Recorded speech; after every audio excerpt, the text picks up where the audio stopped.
पुण्यात वेगाने वाढणाऱ्या गुलियन बॅरी सिंड्रोम आजाराने नगरकरांमध्ये भीतीचे वातावरण निर्माण केले आहे।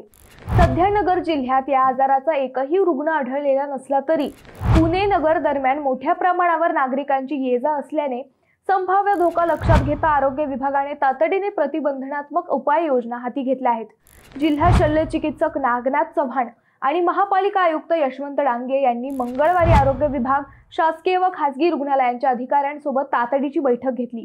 नगर शहर तसेच ग्रामीण भागात या आजाराची लक्षणे आढळणाऱ्या कोणत्याही संशयित रुग्णाची माहिती आरोग्य विभागाला त्वरित कळवावी असे आदेश देण्यात आले आहेत।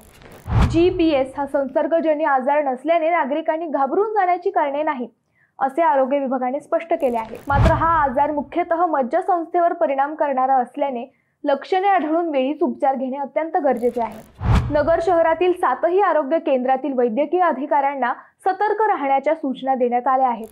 तसेच खासगी रुग्णालये आणि वैद्यकीय संघटनाही संशयित रुग्णांची माहिती त्वरित प्रशासनाला देण्यास सांगितले आहे। पुण्याला जाणाऱ्या आणि येणाऱ्या नागरिकांची संख्या मोठी असल्याने खबरदारी घेतली जात आहे। नगर शहरात सध्या GBSचा कोणताही रुग्ण नसला तरी पुण्याच्या वाढत्या प्रकरणांमुळे सतर्कता ठेवणे आवश्यक आहे। आरोग्य विभागाने घेतलेल्या या उपाययोजनांमुळे संभाव्य धोका टाळता येईल। नागरिकांनी घाबरून न जाता आवश्यक ती काळजी घेण्याचे आवाहन करण्यात आले आहे।